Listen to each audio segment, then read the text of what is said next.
하나님의 말씀과 은혜를 나누겠습니다. 오늘 나눌 말씀의 제목이 안식일을 기억하여 거룩하게 지키라입니다. 말씀대로 안식일을 기억하여 거룩하게 지키시기를 축원합니다. 이 제목을 보는 순간 여러분은 주일을 지키라는 말씀이구나, 주일 성수에 관한 말씀이구나, 이렇게 생각되지 않습니까? 그렇다면 우리가 주일 성수해야 되겠다 이렇게 생각한다면 말씀 더 들을 필요가 없겠죠. 그렇습니다. 오늘 말씀은 주일 성수에 관한 말씀이면 틀림이 없습니다. 그러나 안식이라고 하는 것은 주일 성수의 의미보다 훨씬 더 크고 풍성한 의미가 있습니다. 오늘 말씀 통해서 안식의 참 의미를 알아보고 어떻게 우리가 참 안식을 누릴 것인지 우리가 상고해 보겠습니다. 주일 성수라는 말에서 주일은 물론 주님의 날, the Lord's Day, 주님의 날을 의미하며 주님 예수께서 십자가에서 죽고 부활하신 그 날을 의미합니다. 그리고 주일 성수의 성수라는 말은 거룩한 성, 지킬 수, 즉 주님의 날을 거룩하게 지킨다는 말입니다. 주일 성수라는 것은 주님의 날을 거룩하게 구별하여 지킨다, 그런 뜻이죠. 초대교회는 안식 후 8일째 되는 날 주님의 부활하심을 기념해서 그 날을 작은 부활절로 지켰습니다. 그러니까 주님의 날은 부활절이고 주님의 날은 두 번 있는 그 부활절입니다.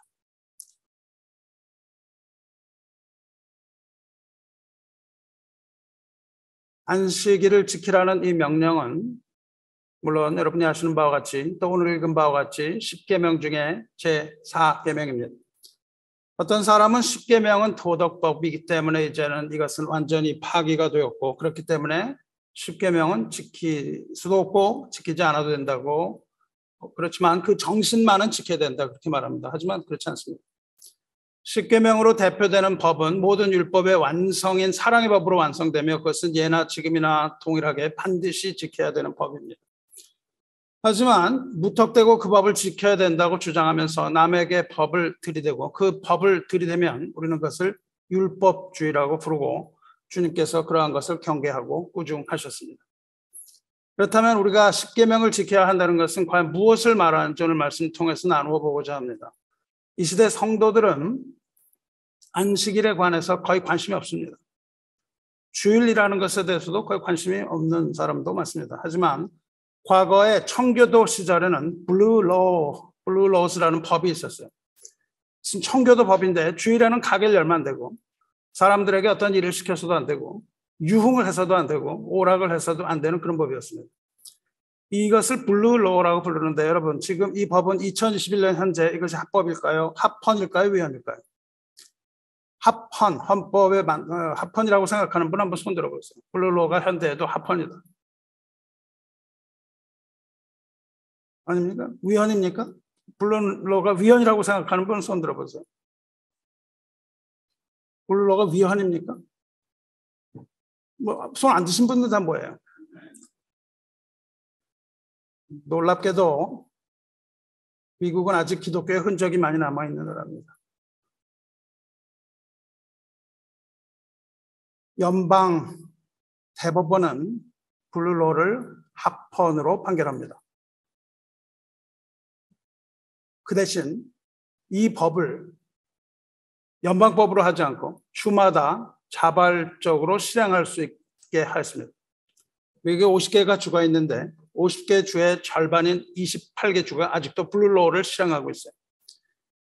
물론 그 의미가 그 실행 범위가 의미나 실행 범위가 많이 축소되고 수정됐지만 아직도 일부 실행되고 있습니다. 예를 들어서 아칸소 같은 경우에는 블루로에 따라서 주일에 주류를 판매하지 못합니다. 크리스마스에도 술을 팔지 못합니다. 법으로 규정해요. 주일에 술을 팔면 감옥에 갈 수 있으니까 주의해야 됩니다. 일리노이의 경우에는 경마가 불법입니다. 메인주에는 추수감사절에 대부분 영업하지 못하게 되어 있습니다. 네바다에는 자동차 매매를 할 수 없습니다. 뉴저지의 버겐 카운티에는 아직도 주일에 모든 영업하는 것이 다 불법입니다. 매사추세츠는 어떨 것 같아요? 블루로가 있을 것 같습니까? 없을 것 같습니까? 매사추세츠에도 블루로가 아직 있습니다. 일부 제한을 받지만 주일에 일하는 근로자에게 훨씬 더 많은 급여를 지불해야 되고 뭐 등등 이 주일은 블루로에 의해서 아직도 미국의 많은 주가 제재를 받고 있습니다. 그리고 그것은 합헌입니다. 이처럼 주일은 뭔가 제재하는 날이었어요. 안식을 기념하기 위해서 모든 행위를 다 제재해야 됐습니다. 그리고 그것은 그 본질상 안식일은 너는 아무것도 하지 마라. 그것이 본질로 받아들여졌습니다. 그것이 블루로의 정신입니다. 지금도 경건한 유대인들은 조상들이 전해준 그 안식일을 그대로 지킵니다. 안식일에는 반죽을 하면 안 됩니다.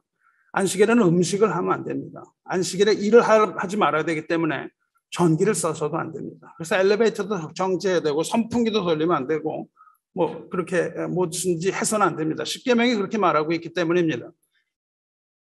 십계명이 분명하게 너는 무엇이든 하지 말라 그렇게 말하기 때문입니다. 그렇다면 이런 식으로 무엇을 하지 않음으로 안식일을 지키는 것이 과연 하나님의 뜻대로 하나님께서 십계명을 통하여 명령하신 그대로 안식일을 지키는 것입니까? 그렇지 않습니다. 안식일의 참 의미는 그런 것이 아니에요. 안식일의 참에는 무엇을 하지 말라는 데 있지 않습니까? 그럼 그 의미가 무엇에 있겠습니까? 그것을 우리가 알아봐야 됩니다. 현대인들은 여러분과 저는 안식일을 지켜야 할까요? 아닐까요? 여러분 안식일 지켜야 합니까? 하지 않아도 좋습니까? 손을 들어보겠습니다. 안식일을 지켜야 된다. 많은 분들이 손을 드시나요? 그러면 지키지 않아도 된다. 안식일은 지킬 필요 없다. 이건 좀 들기가 좀 애매하죠. 이걸 드는 순간 옆 사람한테는 정을 받게 될지도 모릅니다. 손 들지 않는 분들은 뭐예요? 이거는 누가 맞고 누가 틀리고 그런 걸 말하기는 어렵습니다. 이것으로 안식일을 지켜야 된다, 지키지 말아야 된다고 하기는 어려워요. 왜냐하면 제 질문이 애매모호하기 때문에 그렇습니다. 여러분이 안식일이 무엇인가에 대해 어떻게 정의하느냐에 따라서 손을 들 수도 있고 아닐 수도 있기 때문에 그래요. 우리가 안식일을 지켜야 하는지 아닌지 알아보기 위해서 우리는 먼저 우리가 나라는 현실이 뭔지를 봐야 돼요. 여러분과 내가 살고 있는 이 세상은 어떠한 세상인가를 우리가 알아야 안식일을 지켜야 하는지 지키지 말아야 하는지 알 수 있습니다. 우리는 이 거대한 시장 경제 체제 아래서 움직이고 있습니다. 우리는 시장 이데올로기 속에서 살아갑니다. 여러분은 거기서 벗어날 수가 없습니다. 시장의 이데올로기는 생산과 소비의 원리가 적용이 돼요.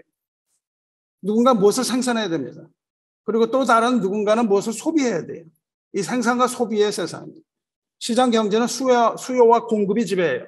수요가 늘어나면 더 많은 공급을 해야 되는데 공급이 원활하게 이루어지지 않으면 가격이 상승하고 반대로 너무 많은 공급이 일어나면 가격이 내려가는 이 간단한 원리, 이것을 우린 잘 알지 않습니까? 이것이 시장 경제예요. 그런데 아담 스미스가 말했던 것처럼 이 경제체제는 무엇에 의해서 돌아가고 있냐 하면 인간의 한없는 욕구에 의해서 생성된다고 봤습니다. 경제학자의 말입니다. 이 체제, 우리가 살고 있는 이 세상은 우리들의 끝없는 욕구에 의해서 생성이 돼요. 즉 우리가 소비하고자 하는 필요와 욕구, 그것에 의해서 이 세상이 돌아가는 거예요. 인간의 욕구가 시장을 만들어내고 노동을 만들어내는 겁니다. 여러분 왜 노동을 해요? 누군가의 욕구 때문에 그렇습니다. 내 자신의 욕구일 수도 있고 타인의 욕구일 수도 있습니다. 이러한 시장 경제 속에서 무한대의 욕구는 무한대의 경쟁을 만들어냅니다. 그리고 무한대의 경쟁은 약육강식의 원리를 만들어내요. 강한 자는 살아남고 약한 자는 도태되는 원리입니다. 이것이 시장 경제의 원리예요. 그리고 경제학자들은 이렇게 해야 한다고 자유경제가 살 길이라고 이야기를 하죠. 우리도 물론 그것을 많은 그 각도에서 수용합니다. 그런데 물론 이것은 우리가 아는 것처럼 하나님의 창조 원리가 아니고 아담과 하와에게 들어온 죄의 원리입니다. 생산과 소비 그리고 욕구와 욕구의 충족, 이것이 세상이에요. 이 세상의 원리는 우리를 쉬지 못하게 합니다. 여러분 쉴 수가 없어요. 이 세상의 원리는 우리를 끝없이 쉬지 못하게 합니다. 그리고 만족을 느끼지 못하게 해요. 만족이 없습니다. 우리의 욕구는 채워도 만족하지 못합니다. 여러분의 욕구가 만족이 되는 것을 본 적이 있습니까? 절대 우리의 욕구는 만족하지 못합니다. 지혜의 왕 솔로몬은 이것을 이러한 끝없는 욕구를 거머리에 비유합니다. 잠언 30장 15절에 거머리에게는 두 딸이 있어 다고 하느니라. 자꾸 달라고 한다는 거죠. 족한 줄 알지 못하여 족하다 하지 아니하는 것 선엇이 있으니 곧 음부와 아이 배지 못하는 태와 물로 채울 수 없는 땅과 족하다 하지 아니하는 풀이니라. 거머리에게는 두 딸이 있는데 두 딸은 거머리의 두 딸은 아주 그 강력한 흡인력을 가진 두 개의 빨판입니다. 거머리는 이 두 개의 빨판을 가지고 피를 빨아대죠. 그런데 빨아도 만족하지 못하고 계속 빨아댄다는 것입니다. 여기서 그 예로서 음부를 얘기하죠. 음부가 죽은 시체를 먹는데 우리를 빨아들이죠. 음부가 우리를 빨아들이는데 음부가 우리를 먹어도 지치지 않고 계속해서 빨아들인다는 거죠. 만족이 없다는 겁니다. 지옥은 만족하지 못합니다. 여러분을 빨아들이면 또 나를 빨아들이고 싶고 계속 빨아들이는 이 원리, 이것이 바로 우리가 살아가는 세상의 원리예요. 이처럼 지치지 않는 이 경제 속을 살아가는 인간들도 만족을 모릅니다. 우리도 자족할 줄 모릅니다. 돈을 많이 벌면 벌수록 더 많이 필요하게 되는 그 원리를 여러분 아십니까? 세상에 스스로 부자라고 생각하는 사람은 극히 적습니다. 부자는 내가 가지고 있는 어떤 재산으로 결정되지 않아요. 내 돈이 어느 정도 이상이면 부자다. 이런 말이 성립되질 않아요. 어떤 회사가 일을 잘해서 성공을 했습니다. 그런데 그 성공한 상태로 가만히 있으면 곧 부도가 납니다. 곧 망해요. 이 세상에 30년 넘어가는 회사가 별로 없습니다. 회사는 더욱더 몸집을 불려야 합니다. 그대로 있으면 살아가지 못합니다. 더욱 많은 이익을 내지 않으면 도태합니다. 이 신상품을 계속 만들어내야 합니다. 옛날에 삼성의 이건희 회장 살아있을 때 경영진들 모이고 회사를 경영진 회의를 하면 10년 앞에 먹거리를 내놓으라고 다그쳤던 그 사실 유명합니다. 앞으로 10년 동안 할 일이 정해지지 않으면 회사는 살 수 없다는 거예요. 그러니까 회사는 지금 우리가 이 정도로 만족했다가는 그 회사는 바로 부도나는 겁니다. 회사에서 우리나라 대기업에서 부장으로 있다가 임원으로 올라가는 거 잘 원치 않죠. 원치 않는 경우가 다반사입니다. 왜 그럽니까? 올라가면 더욱더 거센 그 무한 경쟁의 그 소용돌이 속으로 들어가야 되기 때문에 그렇습니다. 이런 경제의 소용돌이 안으로 점점 우리는 깊이 들어갑니다. 옛날에 없던 회사들이 많이 생겼죠. 세븐일레븐 보시면 24/7 써 있습니다. 이렇게 경제의 소용돌이 안으로 들어간 미국 사회는 언젠가부터 24/7이라는 그런 간판을 붙이기 시작했어요. 무슨 말입니까? 하루도 쉬지 않고 24시간 영업해야 된다는 겁니다. 우리는 하루 24시간 일주일 내내 일을 해야 하는 사회를 만들어갖고 그 가운데서 무언가 얻고 무언가 하고 무언가를 소유해야만 하는 사회를 만들어간 겁니다. 우리는 소유하지 않으면 불안한 겁니다. 이런 사회를 경제 용어로는 상품 소비 시스템이라고 부릅니다. System of Commodity. 상품 소비 시스템이에요. 상품을 만들어내고 소비해야 되는 겁니다. 이러한 시스템은 우리로 하여금 더 많이 원하게 만듭니다. 그리고 더 많이 소유하게 만들고 더 많이 사용하게 만들고 더 많이 먹고 더 많이 마시도록 계속해서 요구를 해요. 이러한 사회 속에서 사람들은 점점 더 도덕성을 상실해갑니다. 경쟁은 착취를 낳습니다.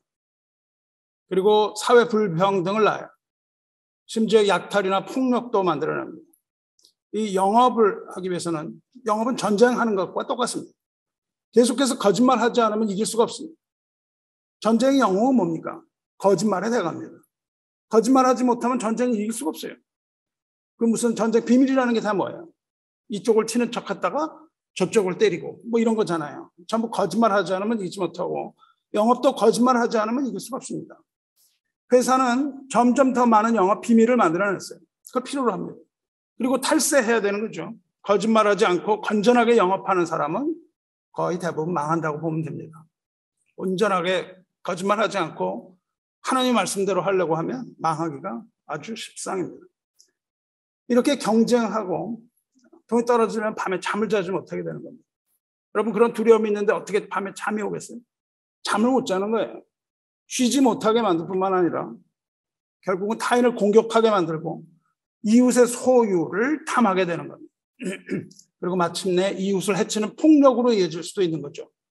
이 수많은 사기 같은 거, 뭐 법정 소송, 뭐 이런 것들이 그냥 만연해지는 거죠, 사회에. 그래서 이웃을 사랑하기는커녕 공격적 성향이 더욱더 노골화되고 있지 않습니까? 이 개인화가 된 것. 개인화 그리고 우리가 살고 있는 경제 체제가 만들어내는 비극입니다. 세상이라고 우리는 부르죠. 이러한 세상 속에 살면 이 체제 안에 여러분이 있는 한 여러분은 극심한 스트레스를 벗어날 수가 없습니다. 스트레스 안에 살게 되는 거예요. 그리고 결국은 불안하게 됩니다. 그리고 두려움에 잠식당하지 않을 수가 없어요. 왜 부모는 자기 자녀에게 그토록 공부하라고 시킬까요? 공부가 그렇게 좋아요? 공부 좋은 거야? 너 공부를 해라. 이렇게 시킵니까? 아니면 난 자녀를 사랑해. 난 널 사랑해. 가장 큰 거짓말이 뭔지 압니까? 다 너를 위해서 하는 말이야. 이런 거짓말 하면 안 됩니다. 부모를 위해서 하는 얘기가 대부분이죠. 나를 위해서 자녀를 이렇게 공부시킵니다. 자녀를 사랑해서 그러나요? 공부를 잘하면 자녀가 행복하게 사나요? 아니죠. 무한 경쟁의 이 세상 속에서 그냥 자녀를 세상에 내보내기가 불안한 겁니다. 그냥 내보냈다가 어떻게 살지 제가? 학위 하나 없으면 취직은 어떻게 하나? 어떻게 하면 사회 상위층에 들어가게 할 수 있을까? 뭐 이런 게 목적 아니에요? 우리가 솔직히 얘기를 하면 그렇습니다. 진정한 행복을 위해서 그렇게 하는 게 아니라 경제적 여유를 주기 위해서 우리는 그렇게 하죠. 경제적인 여유가 행복이라고 자기를 스스로 자위하는 거죠. 목자는 그런 소리 하지 말라고 얘기합니다. 왜 돈과 행복이 다른 거야? 가난해봐 행복해질 수 있나 이렇게 말합니다. 맞습니다. 그렇지만 부가 행복을 우리가 결정할 수 있습니까? 절대 그렇지 않다는 것은 우리가 가슴에 손을 얹고 생각해 보면 다 아는 사실이에요. 다 안다고요. 몰라서 그러는 게 아니죠. 다만 인정하고 싶지가 않은 겁니다. 왜냐하면 그것을 인정하는 순간 괴로워져요. 내 자신을 보호하기 위해서는 그렇지 않다고 계속 부인해야 됩니다. 그것을 인정하는 순간 도태되고 말 것 같은 불안이 엄습하니까 나를 보호하기 위해서 그렇지 않다고 자꾸 얘기를 하는 겁니다. 무의식적으로 그렇게 얘기하는 거예요. 인간의 무의식은 자기를 방어하는 거잖아요. 그 자기를 방어하기 위해서 그것을 계속 부인하고 있습니다. 자기도 모르게. 이 경쟁 사회에 순응하지 않으면, 여러분이 이 사회에 순응하지 않으면 여러분에게 돌아오는 건 극도의 불안감입니다. 이 경제적인 시스템, 내 돈은 아무것도 아니라는 것을 완전히 선언을 해버리면 불안이 오는 거예요. 그래서 스스로를 방어하기 위해서 모든 합리적인 생각을 다 끊어버립니다. 옳다고 생각하는 걸 다 끊어버려요. 그리고는 우리는 그 경쟁의 법에 순응합니다. 그래야 내가 편해지는 거예요. 이 세상이 여러분을 몰아치는 그것에 여러분 순응하면 편해져요. 이것이 거의 대부분의 사람들이 생각하는 세상이에요. 뭐 거의 생각이 아니라 그렇다고 얘기를 해요. 그런데 이러한 체제는 우리를 노예로 만드는 겁니다. 우리는 이 체제의 노예예요. 이러한 노예 생활에서 벗어나게 해주는 은혜, 이 사슬을 끊어내는 그 은혜, 그것이 바로 하나님의 은혜고 그것이 바로 안식이라고 부르는 거예요. 좀 더 얘기해 보겠습니다. 이러한 생산의 체제, 우리가 살고 있는 체제는 과거 애굽의 체제예요. 이 생산을 독촉하는 그 바로의 명령 체제입니다. 바로는 바로 이 세상을 붙들고 있는, 하늘의 권세를 붙들고 있는 사탄의 세력이죠. 이 세상을 지배하는 이 바로의 생산 체제, 여러분이 살고 있는 체제는 애굽입니다. 이 체제는 생산을 해야 되는데 그 생산이라고 하는 것을 성경에서는 벽돌로 상징해요. 요셉을 따라서 애굽으로 들어간 그 야곱의 가족들은 모두 70명이었는데 그 후에 요셉과 및 그 시대의 모든 사람들이 다 죽죠. 그리고 이스라엘은 애굽에서 그 수가 엄청나게 불어납니다. 출애굽할 때 창정만 60만이 됩니다. 그렇게 백성이 많아지고 강해지니까 새롭게 등극한 바로가 불안해집니다. 그래서 인구 증가를 억제하려고 해요. 그리고 그들의 번영에 제동을 걸 수 있는 정책을 내놓습니다. 그들에게 노역을 시키는 거죠. 강제 노동을 시킴으로써 막대한 이익을 확보할 뿐만 아니라 그 고된 강제 노동을 시킴으로써 다른 생각 전혀 할 수 없게 만드는 정책을 택합니다. 그래서 바로는 국거성 비돔과 라암셋을 건축하게 해요.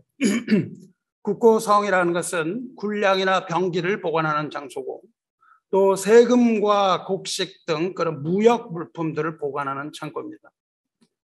이스라엘 백성이 거주하던 땅은 고센 땅이라고 하는 곳인데 그것은 애굽에서도 아주 비옥한 땅이었어요. 하나님의 은혜로 하나님께서 애굽에서 가장 비옥한 땅을 이스라엘에게 주셨어요. 그것이 변방에 위치해 있었기 때문에 군량을 거기서 생산해서 저장하고 국가 힘을 튼튼하게 할 수 있을 뿐만 아니라 강제 노동을 시켜서 백성을 고단하게 해서 노예 근상을 계속 심어주고 무역도 활발하게 한다는 아주 묘책입니다.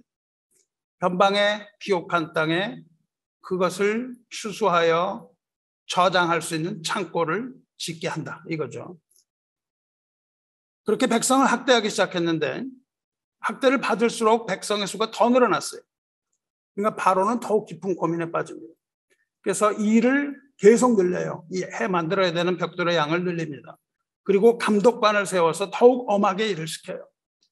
그것이 바로 출애굽기 1장의 내용입니다. 출애굽기 1장에 그런 일이 있고 5장에 이르면은 이제 드디어 모세가 바로 앞에 나타나요. 그래서 모세가 바로 앞에 나갑니다. 그리고는 하나님의 말씀을 전합니다. 내 백성을 보내라. 그러면 그들이 광야에서 내 앞에 절기를 지킬 것이니라. 이 말씀을 전해요. 갑자기 하나님의 말씀이 뚫고 들어옵니다. 그렇게 백성을 학대하고 노역을 시키는 그 바로 앞에 하나님의 말씀이 뚫고 들어와요. 뚫고 들어와서 내 백성을 보내라. 그렇게 말씀을 하십니다. 물론 여기서 절기를 지킨다는 말은 하나님을 섬긴다는 말이죠. 근데 나중에 절기를 지킨다는 것은 안식일을 지켜야 하는 것으로 대표됩니다.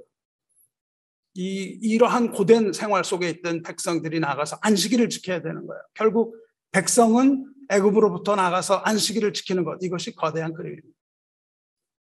바로는 거기에 대해서 코웃음을 치죠. 5장 2절에 보면 여호와가 누구길래 내가 그의 목소리를 듣고 이스라엘을 보내겠느냐? 나는 여호와를 알지 못하니 이스라엘을 보내지 아니하리라. 보내줄 것을 모세는 또 요청해요. 그렇지만 바로는 또 듣지 않습니다. 너희가 어찌하여 백성의 노역을 쉬게 하려냐? 가서 내 노역이나 하라. 이렇게 코웃음 칩니다. 그리고는 감독들과 기록원들을 불러서 명령합니다. 너희는 백성에게 다시는 벽돌에 쓸 짚을 전과 같이 주지 말고 그들이 가서 스스로 짚을 줍게 하라. 이 고대 사회에 있어서 최고의 엔지니어링은 건축이에요. 그리고 그 최고의 엔지니어링은 벽돌입니다. 벽돌은 인간이 만든 돌이에요. 그냥 돌이 아니고 그냥 흙을 이기는 게 아니라 점토에다가 왕겨나 지푸라기 같은 것을 잘게 썰어서 혼합해서 만든 겁니다. 요즘 말하자면 그거를 엔지니어드 머티리얼이라고 불러요. 엔지니어링 머티리얼, 아주 신식인 그 공업 재료고 더 미리 말하면 이걸 복합 재료라고 불러요. 컴포지트 머티리얼, 낚싯대 같은 거, 골프채 그런 게 다 컴포지트 머티리얼이거든요. 뭐 골프채나 벽돌이나 똑같은 겁니다. 이 자연석에 비해서 아주 강도가 높고 시공이 쉽습니다. 네모 반듯해요. 그래서 대형 건축물을 만들 수가 있었습니다. 역사의 자료들을 보면 비돔성, 지금 비돔에 국고성을 세우잖아요. 그 세 부분으로 되어 있는데 맨 아랫단은 짚을 넣은 벽돌로 지었고요. 그 중간에는 곡초, 그루터기를 섞어서 만든 벽돌, 맨 위에는 아름답게 그 무게를 지탱할 필요가 없으니까 그 윗부분은 아무것도 섞지 않은 아주 매끈한 그 벽돌, 그렇게 해서 아주 아름다운 성을 짓습니다. 근데 그 이전에는 노예들에게 벽돌 만들 흙과 벽돌 만들 지푸라기 자료를 다 제공해 줬는데, 그래서 백성은 그냥 벽돌만 이기고 만들면 됐는데, 모세가 바로에게 하나님의 말씀 전하고 내 백성을 보내라고 요청한 후에 마음이 더욱 완악해진 바로는 그들 스스로 재료까지 충당하라고 명령을 내립니다. 하지만 생산해야 되는 벽돌의 수는 줄여주지 않습니다. 똑같이 만드는데 재료까지 만들어라. 그러니까 이제 백성들은 들판에 나가서 곡초를 잘게 써서 짚을 만들어야 되는 신세가 됐습니다. 이때까지 백성들은 집회로 모일 수 있었어요. 집회로 모일 수 있었습니다. 그리고 자기 땅에서 자기 곡식도 재배할 수 있었어요.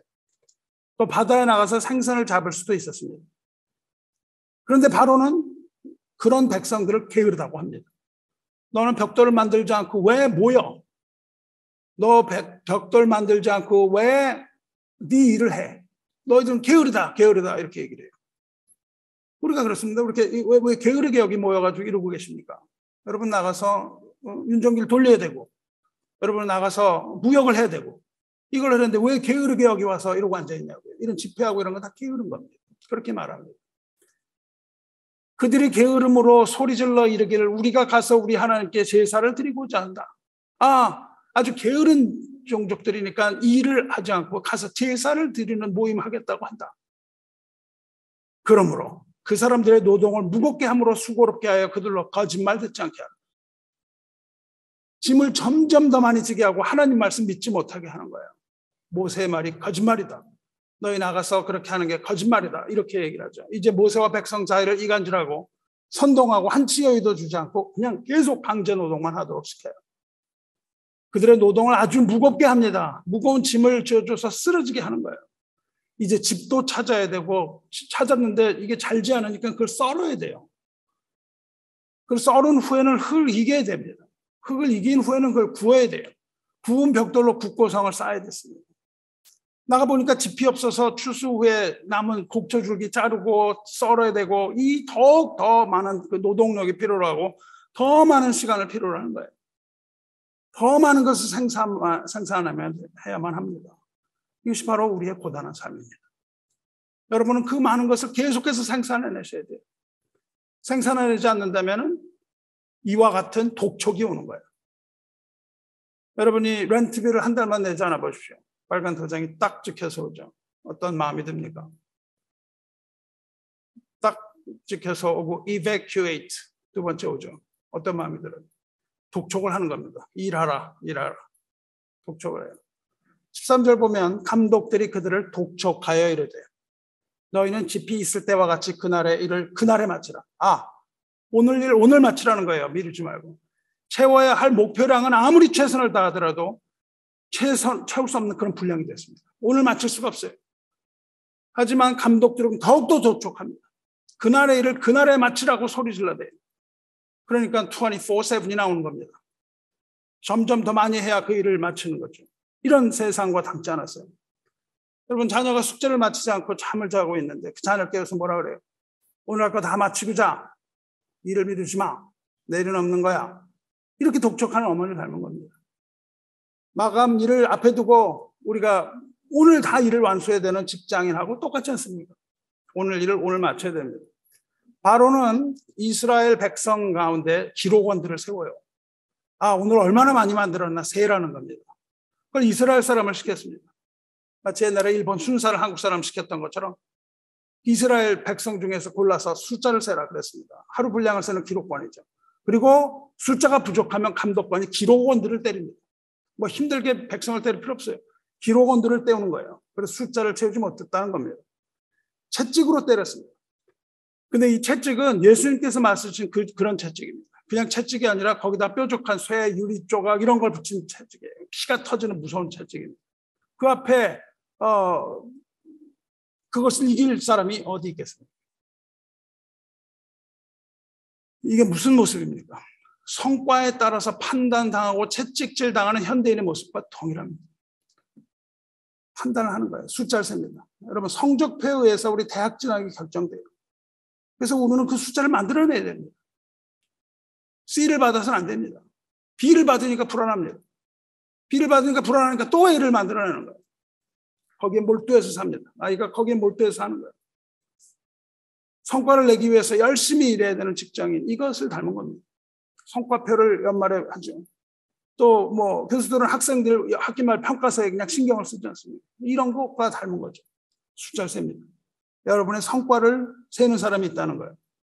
그리고 그 사람은 채찍에 맞으면서 여러분을 독촉하는 겁니다. 힘에 겨운 백성들은 이제 바로에 가서 하소연합니다. 아무 소용이 없습니다. 이렇게 좌절한 백성들이 그 바로 앞에서 나오는 길에 모세와 아론이 서 있는 걸 봐요. 그리고 그들에게 화풀이합니다. 그리고 불평합니다. 그리고 오히려 거기서 하나님을 원망하기 시작합니다.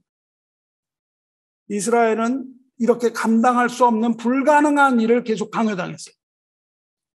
이러한 시련을 맞았을 때 그들은 하나님의 백성으로서 애굽의 속박을 벗어나기 위해서 더욱더 하나님을 의뢰하고 그 얻을 수 있는 자유를 위해서 바로에게 저항했어야 마땅합니다. 그런데 저항하지 못해요. 유약한 이 인간의 본성은 자유를 위한 투쟁을 두려워합니다. 그리고 안일한 불종을 택하고 싶습니다. 그리고 그 결과는 모세와 아론을 향한 불평으로 나타납니다. Freedom is not free. 자유는 거저 얻는 게 아닙니다. 자유는 대가를 지불해야 돼요. 자유는 저항하는 자에게 마땅한 겁니다. 여러분과 저는 바로에 대해서 저항해야 돼요. 여러분 이렇게 몰아세우는 이 세상에 대해서 여러분 저항을 하셔야 돼요. 그런데 여러분은 바로에게 순종하고 하나님께 불순종하는 것이죠.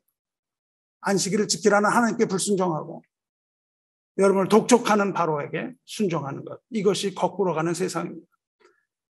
물론 바로의 완악함은 아주 극도에 이르렀고 학대 또한 그냥 최고조에 이르렀어요. 이것이 어떤 겁니까? 이것은 마치 마지막 때가 될수록 더욱 몸부림치면서 성도를 박해하는 이 사탄의 발악과도 아주 비슷합니다. 자금의 세대가 그래 보이는 거예요. 이 바로 이 세상의 바로는 사탄은 지금도 이 세상의 힘을 가지고 채찍을 만들어 갖고 하나님의 백성들에게 가혹한 채찍질을 하면서 진리를 보지 못하게 하고 오직 앞만 보면서 이 세상의 근심 걱정 가운데 살아가길 원합니다.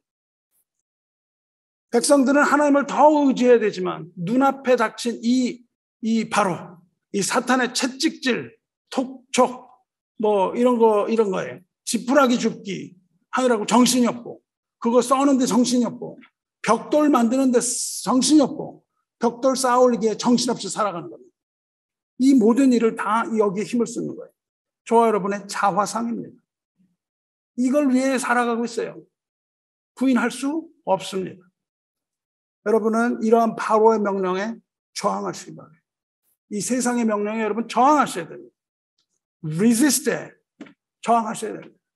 생산하지 못하면 쉬지 못하게 하는 이 세상의 이 독촉, 이것에 여러분은 저항해야 됩니다. 눈을 떠서 진리가 뭔지를 바라보셔야 됩니다. 하나님께서 여러분에게 영분별의 은사를 주셔서 이 진리와 거짓을 분별하는 은혜를 베푸시기를 주님의 이름으로 축원합니다. 하지만 이러한 위협과 박해를 계속 백성들에게 증가시킬수록 지키면 지킬수록 하나님의 구원의 때가 가까워 온다는 것을 바로는 몰랐습니다. 바로는 그렇게 하면 할수록 하나님의 구원의 때가 이르는 것을 몰랐어요. 곧 10가지 재앙이 닥치게 될 것도 그는 몰랐습니다. 마지막 때 사탄의 발악이 거칠어지면 하나님의 때가 가까운 것을 우리는 알아야 됩니다. 하나님의 구원의 해가 바로 이 골목 저기를 돌아서 돌아오고 있는 걸 우리는 보아야 합니다. 이것이 바로 바로의 체제, 이 세상의 체제, 이 소비 체제, 이 생산의 경제 체제입니다. 세상을 독촉하는 이 바로의 명령입니다. 그래서 우리는 구호를 외칩니다. 더 빨리, 더 멀리, 더 높이 1등을 놓치면 안 되는 이 세상의 원리, 2등을 용납하지 않는 이 세상의 원리에 잠식되어 가고 있는 거예요. 그렇다면 안식은 뭡니까? 안식은 하나님의 부르심입니다. 내 백성을 보내라. 그들이 나를 섬길 것입니다. 이것이 안식입니다. 말씀하신 그 말씀을 따라서 바로가 지배하던 그 세상, 노예가 되었던 자를 풀어주시는 것. 그것이 바로 안식이에요. 안식은 곧 바로로부터 풀려나서 자유의 몸이 되는 걸 안식이라고 부릅니다. 바로의 체제 안에서 쉼이라는 것은 없습니다. 절대 쉬지 못하게 합니다. 쉬면 딴 생각하죠. 이 쉬지 못하는 이 세상에는 불안만이 있어요. 고통만이 있습니다. 무거운 짐만이 있는 거예요. 안식은 바로 이 바로의 세상에서 구원받고 해방받아서 광야로 나가는 겁니다. 광야는 두렵죠. 그런데 우리는 광야로 나가는 거예요. 그리고 거기서 하나님을 예배하는 겁니다. 그것이 안식이에요. 이것이 바로 참된 의미의 안식입니다. 안식은 곧 구원입니다. 그리고 안식은 곧 샬롬, 평안입니다. 평안이 없는 안식은 안식이 아니에요. 여러분이 평안 없이 여기 오셨으면 주의를 지킨 것이 아닙니다. 바로에게 밀리듯이 주의를 지켜라, 주의를 지켜라 하는 독촉을 듣고 오셨으면 안식이 아니에요. 주의를 지킨 게 절대 아닙니다. 그것을 율법이라고 불러요. 하나님께서는 모세를 보내셔서 바로의 학정으로부터 그들을 광야로 이끌어내시고 그들이 호렙산에 이르렀을 때 마침내 십계명을 주십니다. 10개의 말씀이라고 불러요. 10개의 말씀을 주세요. 그 네 번째 계명이 바로 지켜야 하는 절기예요. 안식일입니다. 8절 보면 안식일을 기억하여 거룩하게 지키라. 안식일 계명입니다. 보통 10계명을 말할 때 이렇게 말합니다. 앞에 4계명, 1, 2, 3, 4계명은 하나님에 대한 계명. 그 다음에 부모를 공경하라는 것부터 시작한 5, 6, 7, 8, 9, 10 6개의 계명은 이웃에 관한 계명. 그렇게 말합니다. 위에 건 하나님의, 그렇지 않습니다. 그 모두가 다 하나님에 관한 계명이에요. 계명은 하나님께 관한 계명입니다. 이웃에 관한 계명이라는 게 있을 수가 없습니다. 하나님께 관한 계명이에요. 우리가 하나님을 사랑하고 이웃을 사랑하고 말할 때 그것은 모두 하나님에 관한 계명입니다. 모두가 하나님에 관한 계명이에요. 하나님 없이는 이웃도 있을 수 없습니다. 그렇게 4개, 6개로 나누어서 생각하는데 성서학자인 패트릭 밀러라는 사람은 이것을 좀 다른 시각에서 해석을 했습니다. 패트릭 밀러에 따르면 이 제4계명이 안식일 이 계명이 앞에 3계명과 뒤에 6계명을 연결하는 브리지, 가교, 다리라고 설명을 해요. 정리하면 앞에 3계명은 하나님과 함께하는 안식, 나머지 6계명은 이웃과 함께 나누는 안식, 그겁니다. 앞에 3계명은 하나님과 나누는 안식, 나머지는 이웃과 나누는 안식. 살펴보면 그래요. 첫째 계명은 너는 나 외에는 다른 신들을 내게 두지 말라. 어떻게 우리가 생각합니까? 다른 걸 두면 안 되는구나 라고 하는 것은 본 의미가 아니에요. 여러분이 그런 스트레스 가운데 안 되는구나 하는 것이 10계명의 참 의미가 아니라고요. 이것을 알기 위해서 먼저 우리는 하나님께서 10계명을 주시기 전에 뭐라고 말씀하셨는지를 들어봐야 됩니다. 이 10계명의 서문, preface를 20장 2절에서 주세요. 뭐라고 말하세요? 10계명을 주기 전에 나는 이 세상을 창조한 창조주 하나님이다. 너희는 이걸 지켜야 된다. 너희는 모든 이것을 위하여 창조되었다. 이렇게 말씀하셨습니까?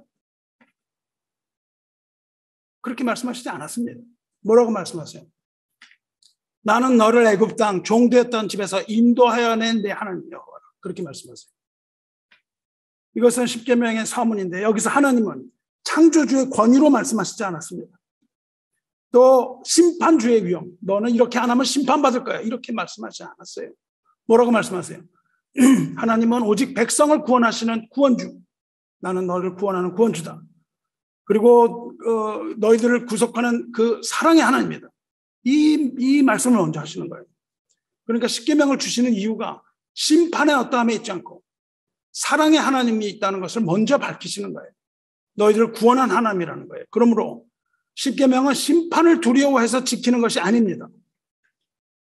오히려 사랑의 하나님께서 종되었던 집, 즉 이 지하 감옥으로부터 탈출시켜 주신 그 은혜에 따라서 백성이라면, 이 구원받은 백성이라면 반드시 지킬 의무가 있다고 말씀하는 겁니다. 지켜야 합니다. 그러나 심판을 두려워해서 그 두려움으로 지키는 것이 아니라는 거예요. 우리가 10계명을 지켜야 할 이유가 이것입니다. 첫 계명부터 세 번째 계명은 하나님을 사랑하라는 계명이에요. 나머지 6계명은 뭡니까? 이웃을 내 몸과 같이 사랑하라는 계명입니다. 그리고 넷째 계명, 안식의 계명은 이 모두를 완성하는 계명입니다. 예수께서는 이 2가지 계명으로 10계명의 모든 율법을 완성하셨어요.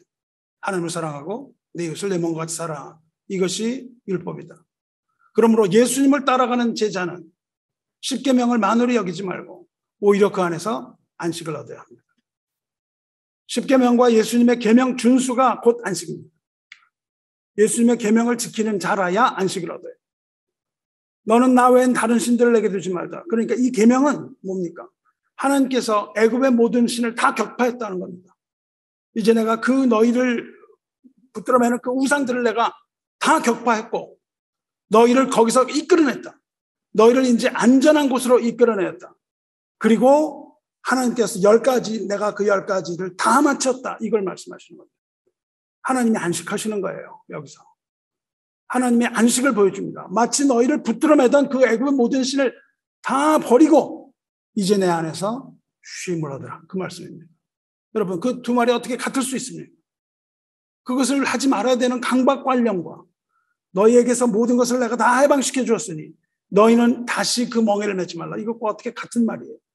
그 강박관념에서 주신 것이 아니고 우리 사랑하는 그 구원의 하나님으로 말했습니다. 우리가 세상의 헛된 신을 버리고 오직 하나님만을 섬길 때에 그 안에 참된 평안이 있을 줄을 여러분 믿으시기 바랍니다. 우리들에게 두 마음이 있으면 결코 평화를 얻을 수 없습니다. 하나님과 우상을 같이 놓고 평화를 얻을 수가 없다고요. 그러니까 우상을 제거하고 평화를 얻어라. 그 말씀하시는 거예요. 애굽의 이 바로 체제에서 여러분 평화를 얻을 수 없어요. 이 세상에서 여러분이 평화를 얻을 방법이 없습니다. 이 세상 경제 속에 갇힌 이 바쁜 생활 속에 매일매일 일을 해야 되는 이 바쁜 생활 속에서 여러분 결코 쉼을 얻을 수가 없다는 겁니다. 우리 하나님의 안식에 들어가면, 우리가 하나님의 안식에 들어가면 이 세상과 소비의 원리, 이것이 판치는 이 세상의 원리가 우리 삶을 좌지하지 못합니다. 여러분 정말 하나님의 안식에 들어가면 이것이 좌지우지하지 못해요. 이것은 여러분이 지켜야만 하는 율법으로서가 아니라 여러분이 이 안식으로서의 주의를 지킬 수 있다면, 여러분이 평화 가운데 오늘 주의를 지키는 거라면, 안식으로서 여기에 와 계시는 거라면 세상은 여러분의 삶에 더 이상 강요하지 못합니다. 세상의 모든 것이 다 끊어진 겁니다. 할렐루야. 여러분을 더 이상 강요하지 못하고 여러분은 진정한 쉼을 쉬는 겁니다. 얻는 거예요. 이것이 안식이고 주일입니다. 여러분의 삶을 빼앗아가고 끝없는 생산과 소비를 요구하는 그 만족을 알지 못하게 하는, 여러분을 만족하지 못하게 하고 스스로 만족하지 않은 그 세상에 대해서 여러분은 저항해야 되는 거예요. 그것이 주일에 나와서 예배 드리는 겁니다. 두 번째 계명은 우상 만들지 말고 그것 섬기지 말라는 계명이잖아요. 너를 위해 새긴 우상을 섬기지 말고 어떤 형상도 만들지 말고 섬기지 말라. 이 두 번째 계명은 첫 계명과 연장선상에 있습니다. 우상이나 새긴 형상을 왜 새기지 말라 그래요? 하나님을 그 안에 가두어두기 때문에 그렇습니다. 만유의 하나님을 그 속에 가두어요. 우리가 만든 우상에. 이 우상들은 다시 말하면 보이는 신, 이 상품의 신으로 형상화되는 겁니다. 상품의 신이에요. 황금 송아지를 만든 걸 보면 알 수 있습니다. 제2 계명은 이 세상 속에서, 이 생산고 소비 체제 속에서 만들어낸 황금 송아지예요. 제2 계명은 우리들로 이 애굽의 문화로 다시 돌아가지 말라고 말씀하시는 겁니다. 다시는 그리로 돌아가지 말라고 하시는 거예요.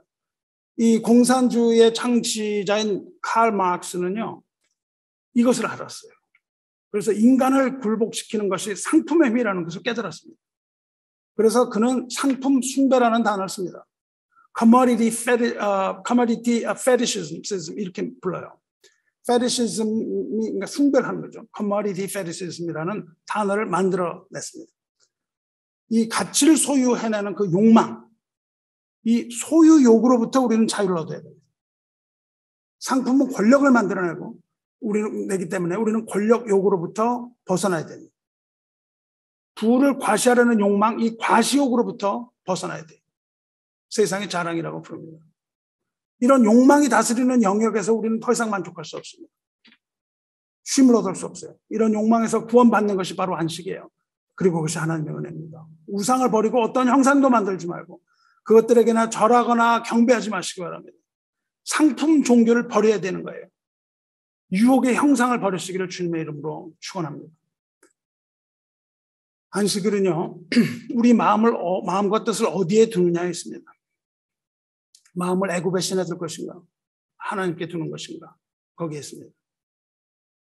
마음을 바알에게 두는 것인가, 하나님께 두는 것인가, 우리의 생각을 죽음에 둘 것인가, 삶에 둘 것인가의 문제예요. 우리가 죄인의 길에 설 것인가, 아니면 이 계명의 길에 설 것인가, 상품의 신 만몬의 길에 설 것인가, 아니면 하나님의 길에 설 것인가, 이거에 대한 문제입니다. 만몬의 길은 끝없는 욕망의 길이며 끝없는 생산을 요구하는 바로의 길이며 안식이 없이 끊임없이 일해야 되는 상품의 길입니다. 여러분 돌아보시기 바랍니다. 하루에 얼마 동안 일을 하고 있습니다. 얼마나 동안 이 일에 대한 생각을 하고 있습니다. 하루 동안 얼마 동안 스포츠를 여러분 생각하십니까? 스포츠에 대한 일, 스포츠는 결국 일입니다. 왜냐하면 그것은 욕망이기 때문에 그래요. 스포츠는 어떤 욕망이죠? aggression, 공격성입니다. 여러분의 공격성이에요. 나중에 그것을 설명할 시간이 있으면 좋겠습니다. 주일 성수는 그런 의미에서 강제 조항이 아니라 만몬에게 절하고 안식에 하나님께 뜻을 두는 것이고 일을 버리고 쉼에 하나님을 따르고 구원자 예수님을 바라보는 그 구체적이고 현실적인 방법이에요. 나는 스포츠를 하면서 마음이 평안한다. 이건 거짓말입니다. 그것은 스포츠를 하면서 평안한 게 아니라 우리의 욕구를 계속 충족시키고 있는 거예요. 안식일이 아닌 여세 동안은 힘써 모든 일을 행해야 됩니다. 하지만 일곱째 날은 내 하나님 여호와의 안식일인즉 너나 내 아들이나 내 딸이나 남종이나 여종이나 가축이나 내 문 안에 머무는 객이라도 아무 일도 하지 말라. 여호와의 안식일에는 누구를 막론하고 일을 하지 말아야 됩니다. 이 중 빠뜨리지 말아야 할 것은 여호와의 문 안에 머무는 객이에요. 이거는 이스라엘 영토 안에 있는 외국인입니다. 그들은 일시적인 나그네가 아니라 영주권을 가진 영주권자예요. 영주권자는 그 나라의 법을 따라야 됩니다. 동등한 권리와 의무를 갖고 있는 외국인이에요. 그러므로 이 외국인들도 이스라엘의 율법을 지킬 의무가 있습니다. 이방인도 이스라엘의 율법을 지킬 의무가 있기 때문에 지키는 겁니다. 우리 그리스도 안에서 이스라엘과 함께하는 모든 이방인, 우리들도 또한 하나님의 법을 지켜야 할 의무가 있는 겁니다. 우리가 영주권자이기 때문에 그래요. 구약의 안식일은 신약의 주일로 승화되었어요. 그럼 안식일을 지키지 왜 주일을 지킵니까? 그것은 예수 그리스도의 부활을 기념하며 안식의 본래 뜻을 따라 기뻐하며 하나님께 영광을 돌리는 데 있습니다. 여러분 기쁘세요? 안식 가운데 있으면 기쁩니까? 그럼 왜 우리는 안식일을 지키지 않고 주일을 지킬까요? 하나님께서 안식일을 주신 이유가 두 가지 있습니다. 주일은 이 두 가지 이유를 모두 만족하고 우리에게 새 안식의 의미를 정당화합니다. 하나님께서 안식일 계명을 주신 첫 번째 이유는 11절에 설명해요. 이는 엿새 동안에 나 여호와가 하늘과 땅과 바다와 그 가운데 모든 것을 만들고 일곱째 날에 쉬었습니다. 그러므로 나 여호와가 안식일을 복되게 하여 그날을 거룩하게 하느니라. 그리고 창세기 2장 3절에 말씀하십니다. 하나님이 그 일곱째 날을 복되게 하사 거룩하게 하셨으니 이는 하나님이 그 창조하시며 만드시는 모든 일을 마치시고 그날에 안식하셨습니다. 하나님께서 6일간 하늘과 땅을 창조하시고 생명을 창조하시고 인간을 창조하신 후에 일곱째 날에 안식하셨기 때문에 창조의 안식에 들어가라 말씀하셨어요. 장차 우리에게 주어질 안식일은 복된 날이라고 말씀하셨습니다. 안식일은 우리가 지키지 않아도 그냥 반드시 지켜야만 하는 그런 지겨운 날, 강제 규정이라고 이해한다면 안식일을 오해하는 거예요. 이것을 율법주의라고 부른다고 했잖아요. 여러분이 다른 거 다 하고 싶은데, 나 저거 하고 싶은데 억지로 참고 그거 안 하고 내가 나와야 되는구나. 안 그러면 큰일 나는구나. 주일에 나와서 예배를 마치자마자 불이 나게 놀러 가거나 불이 나게 일하러 가거나 이런다면 여러분 안식일 지킨 게 아닙니다. 그냥 일하시면 돼요. 주일 상수도 한 것도 아니에요. 그냥 일하시면 됩니다. 그냥 뭐 놀이공원 그냥 가셔도 됩니다. 주일 상수한 게 절대 아닙니다. 안식일을 거룩하게 하셨어요. 안식일 자체가 거룩한 게 아닙니다. 이게 오늘 뭐 일요일이라고 거룩한 게 아니에요. 왜냐하면 하나님께서 이 날을 거룩한 날로 삼으셨기 때문에 거룩한 날입니다. 하나님을 빼뜨리고는 거룩한 날이라는 거 있을 수가 없습니다. 하나님 없는 거룩한 날은 없어요. 거룩하다는 말은 세상으로부터 돌아서서 하나님의 뜻을 따른 하나님의 소유물이 됐다는 뜻입니다. 하나님의 이름을 망령되이 부르지 말라고 하신 3계명도 동일선상에서 이해할 수 있습니다. 따라서 오늘날 우리 중에 하나님을 경외하지도 않으면서 주일을 형식적으로 지키는 사람이 있다면 그건 아주 어리석은 겁니다. 주일 성수의 계명을 지킨 게 아니기 때문에 그래요. 기쁨과 자유가 없는 주일 성수는 없습니다. 창조주 하나님을 기뻐하는 첫 번째 이유, 그것이 첫 번째 이유인데 두 번째로 안식일 준수 명령을 주신 또 하나의 이유가 있습니다. 그것은 십계명을 다시 선포한 신명기에서 찾아볼 수 있어요. 십계명이 두 군데 나오거든요. 그 신명기 5장 호렙삿 언약의 장면입니다. 내 하나님 여호와가 내게 명령하신 대로 안식일을 지켜 거룩하게 하라. 엿새 동안은 힘써 내 모든 일을 행할 것이나 일곱째 날은 내 하나님 여호와의 안식일인즉 너나 내 아들이나 내 딸이나 내 남종이나 여종이나 내 소나나기나 모든 가축이나 문 안에 유하는 객이라도 아무도 일하지 못하게 하고 내 남종이나 여종에게 너같이 안식하게 할지니라. 너는 기억하라. 내가 애굽 땅에서 종이 되었더니 내 하나님 여호와가 강한 손과 편팔로 거기서 너를 인도하여 내었나니 그러므로 내 하나님 여호와가 내게 명령하여 안식일을 지키라 하느니라. 무슨 말입니까? 여기서는 하나님이 창조하고 쉬셨기 때문에 안식을 지키라고 하신 게 아니고 하나님이 너희를 애굽에서 이끌어내었으므로 너희가 안식을 지키라고 하세요. 두 가지 이유입니다. 안식일을 지켜야 하는 두 번째 이유는 하나님께서 애굽에서 인도하여 내셨기 때문이에요. 안식일은 출애굽의 해방을 선언하는 날입니다. 애굽에서 백성은 두 가지에 시달렸어요. 하나님은 우상이라는 종교적 억압과 유혹이었고 또 하나는 생산과 소비를 위한 노동이라는 유물론적인 경제적인 억압과 유혹이었습니다. 종교적이고 물질주의적인 유혹과 억압에 시달렸습니다. 그런데 하나님께서는 이제 그 모든 억압과 학대로부터 그 백성을 구출해내셨고 평화와 자유를 주셨습니다. 그렇게 하나님께서 안식을 주셨어요. 그렇기 때문에 안식은 선물입니다. 우리가 지켜야 하는 어떤 것이 아니고 하나님께서 우리에게 주시는 선물이에요. 안식은. 이처럼 안식의 첫 번째 의미는 하나님의 창조에 있습니다. 그리고 다른 하나는 하나님의 구원에 있어요. 이 두 가지를 모두 만족하는 것이 예수 그리스도를 통한 창조와 구속입니다. 예수께서는 모든 것을 재창조하셨어요. 진실로 진실로 내게 이르노니 사람이 거듭나지 아니하면 하나님 나라를 볼 수 없느니라. 진실로 진실로 내게 이르노니 사람이 물과 성령으로 나지 아니하면 하나님 나라에 들어갈 수 없느니라. 성삼위 하나님께서는 성령과 물로 거듭나게 하셨고 누구든지 그리스도 안에 있으면 새로운 피조물이라. 이전 것은 지나갔으니 보라 새 것이 되었도다. 새로운 피조물로 새 창조를 하신 겁니다. 하나님께서는 부활하신 그리스도 안에서 그 자녀를 거듭나게 하시고 새 창조를 이루신 겁니다. 할렐루야. 그러므로 주님 안에서 우리는 안식하는 겁니다. 그날에 안식하는 거예요. 새 창조를 이루심을 우리는 기뻐하며 안식하는 겁니다. 주님의 날을 그렇게 하여 기억하는 거예요. 그리고 또 말씀하셨습니다. 진리가 너희를 자유케 하리라. 그리스도께서 우리를 자유케 하려고 자유를 주셨으니 그러므로 굳세게 서서 다시는 종의 멍에를 매지 말라 말씀하세요. 주의를 지키는 또한 다른 이유는 주님께서 우리를 죄와 사망의 애굽법, 바로의 법, 우상과 재물의 법으로부터 우리를 해방시키시고 우리에게 자유를 주셔서 얻은 그 기쁨, 이것이 주일 성수의 의미입니다. 새 창조와 구원, 이것으로 말미암아 얻은 자유, 우리는 그 자유를 누리는 날이에요. 이제 그리고 다시는 애굽의 그 종의 멍에를 매지 않겠다는 이 저항 정신, 다시는 돌아가지 않겠다고 세상의 바로에게는 다시는 내가 돌아가지 아니하리라. 그리스도 안에서 내가 참된 평화와 기쁨을 얻었으니 이제 그 채찍질 안으로 내가 들어가지 아니하리라. 이것이 바로 안식이에요. 사랑하는 성도 여러분, 십계명의 나머지 계명은 이웃과의 관계에 관한 계명입니다. 십계명이 결국 하나님 사랑과 이웃 사랑에 관한 법이고 성령이 아니고는 절대 이룰 수 없는 법이죠.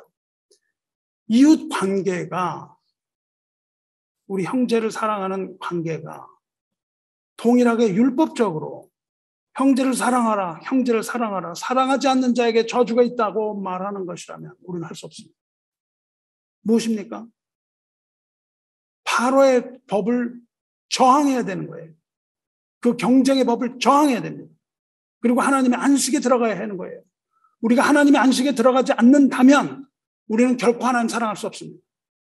그리고 형제도 사랑할 수 없음을 깨달으시기 바랍니다.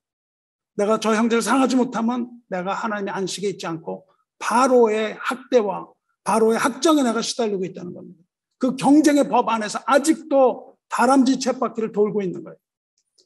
그것을 깨닫고 내가 안식에 들어가면 나의 기쁨이 나를 지키는 겁니다.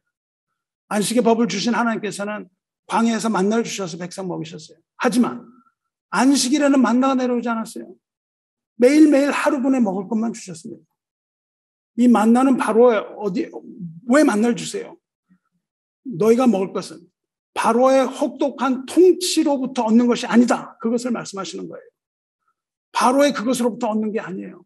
그것은 백성에게 생명을 허락하신 하나님의 은혜라는 것을 알려주시는 거예요. 그것이 바로 생명의 법입니다. 그런데도 하나님은 먹을 것 없는 그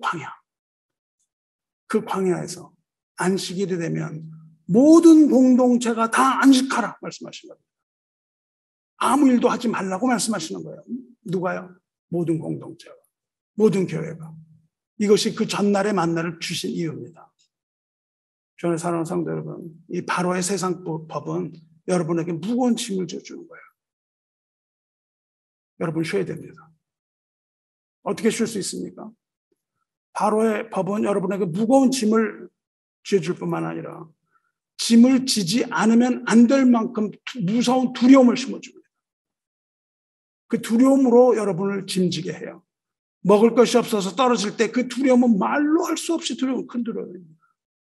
세상 염려와 근심은 여러분 쉬지 못하게 해요. 안식은 염려와 근심으로부터 해방되는 겁니다. 욕심으로부터 벗어나는 길이에요. 주 안에서 안식 얻으시기를 축원합니다. 월터 브루그만이라는 사람이 있는데 그 저서에서 뭐라고 말하면 안식일은 저항이다 이렇게 말합니다. 안식일은 저항이다. 그리고 안식일은 대안이다. 세상에 대한 대안이라고 말해요. 안식함으로 불안에 저항하라고 말합니다. 현실이 가져다 주는 불안과 염려를 거부하고 저항하는 거예요. 여러분을 찾아오는 불안과 근심 거부해야 됩니다. 하나님이 주시는 안식의 선물을 기꺼이 받으셔야 됩니다. 지켜야만 되는 율법이 아니라 하나님께서 주시는 안식의 선물을 그저 받으시면 되는 겁니다. 벽돌수를 채우지 못할까 봐 안절부절하는 그 불안으로부터의 자유, 그게 안식이에요. 이 사회가 주는 가치를 부정해야 됩니다. 그리고 그것으로부터 오는 불안에 맞서서 여러분 저항해야 되는 겁니다. 여러분의 두려움을 저항해야 돼요. 하나님께 순종하고 마귀를 대적하면 마귀가 너희를 피하리라 말씀하셨거든요. 그 불안을 여러분 대적할 수 있어야 돼요. 십계명의 명령은 바로의 명령과 아주 다릅니다. 인간관계는 아무 상관없고 이웃도 없고 오로지 억압, 경쟁, 일만 존재하는 이 바로의 법. 이것과 달리 십계명은요, 6계명부터 10계명으로 이루어지는 이웃과의 관계입니다. 바로의 법은 이웃이 없습니다. 십계명은 이웃이 굉장히 크게 나와요. 이웃과 사랑을 나누는 공동체의 관계가 십계명의 핵심 중에 들어갑니다. 특히 이웃 중에서도 가장 약한 자, 가장 가난한 자를 중심으로 이어지는 법이에요. 나보다 못한 자를 위해서 주어지는 법입니다. 그리고 십계명은 속박의 법이 아니라 사랑의 법인 것을 기억하시기 바라요. 여러분이 불안하면 이웃을 사랑할 수 없습니다. 내 먹을 게 없는데 어떻게 이웃을 사랑해요? 불안은 이웃을 보이지 않게 해요. 불안을 종식시켜야 사랑이 가능합니다. 나에게 다가오는 그 불만족, 나에게 다가오는 핍박, 나에게 다가오는 손해, 이런 것들을 종식시켜야 형제를 사랑한다니까요. 그래서 주님께서 뭐라고 말씀하십니까? 그러므로 염려하여 이르기를 무엇을 먹을까, 무엇을 마실까, 무엇을 입을까 하지 말라. 내일을 위하여 염려하지 말라. 내일 일은 내일 염려할 것이요. 한날 괴로움은 그날의 족하니라 말씀하세요. 이 모든 염려와 걱정에 여러분 저항해야 됩니다. 그리고 하나님의 주일에 들어오는 것, 그 안식입니다. 이외에도 불만한 강요에 대해서 저항하라고 말했습니다. 배타주의, 나만 하는 것 저항하라고 했습니다. 그리고 과중한 일, 과도한 일, 일만 하는 것 저항하라고 했습니다. 그렇게 제안합니다. 여러분으로 하여금 주일을 온전히 지키고 안식하지 못하게 하는 모든 것에 여러분 저항해야 돼요. 내 안식일을 방해하는 모든 것에 여러분 저항해야 됩니다. 안식일은 절대 놓쳐서는 안 되는 겁니다. 만약 여러분이 마지못해서 두려움으로 이 주일 지키면 비극입니다. 아주 비극이에요. 다람쥐 쳇바퀴 도탄한 그런 무상한 일주의로 오셨다면 비극입니다. 여러분 결코 안식을 얻지 못할 겁니다. 주일은 주님의 부활을 기뻐하며 안식에 들어가서 쉬는 겁니다. 어떻게 온전한 안식을 얻습니까? 예수님 말씀하세요. 수고하고 무거운 짐진 자들아 다 내게로 오라. 내가 너희를 쉬게 하리라 말씀하셨습니다. 여기서 수고하다는 것은 능동태 동사예요. 그거는 내가 만들어낸 수고입니다.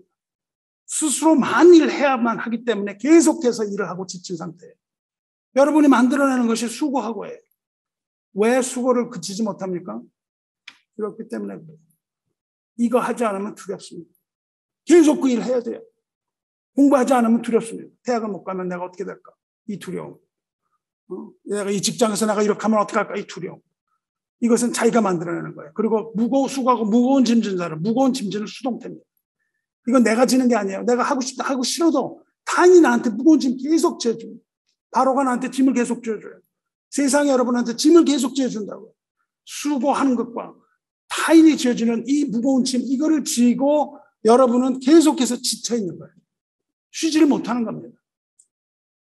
바로의 법 아래 사는 우리는 스스로 만들어낸 그 과도한 수고, 그리고 짐, 남이 지어주는 이 무거운 짐을 지고 절대 그것을 내려놓지 않으라고 안간힘을 쓰고 있습니다. 여러분 그 짐 내려놓으라고 해요? 아니죠. 점점 더 올려놓죠.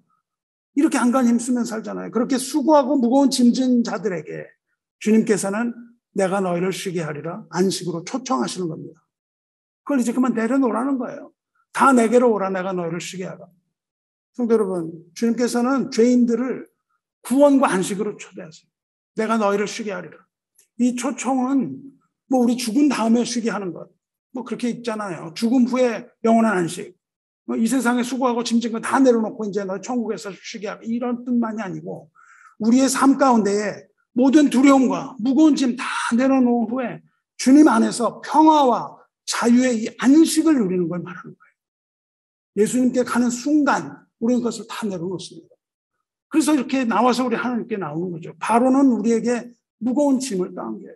하지만 주님은 이 절대적인 안식의 선물을 약속하시는 겁니다. 선물이에요.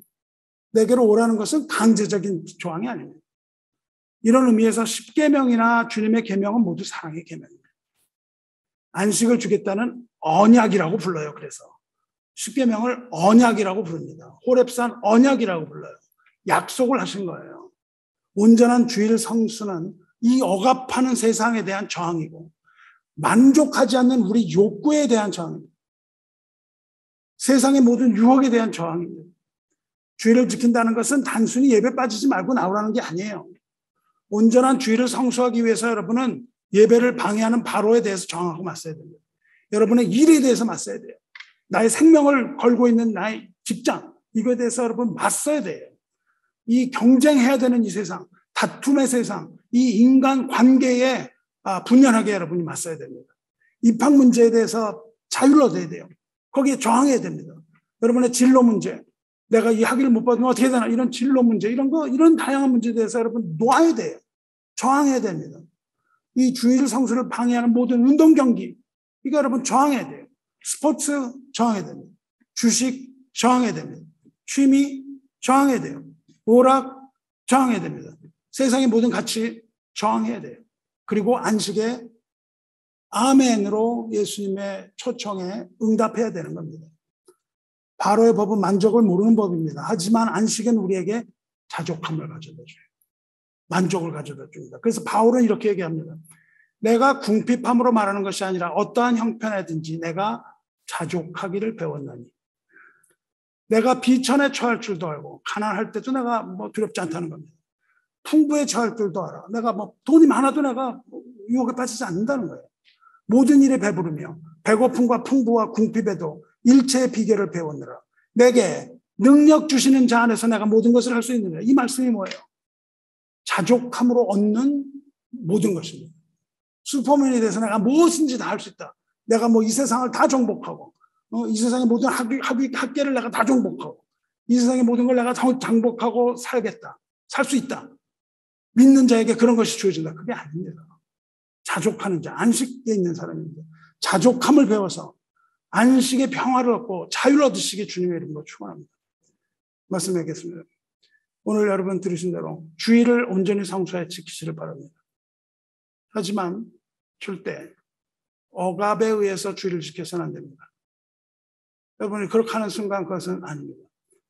여러분 주일을 성수하여 주일을 기억하여 거룩하게 지키라 하셨죠? 구별해야 된다는 뜻입니다. 기억해야 된다는 뜻입니다. 근데 착각하지 마세요. 여러분이 안식일을 지키는 게 아닙니다. 이것을 착각하면 안 되는 거예요.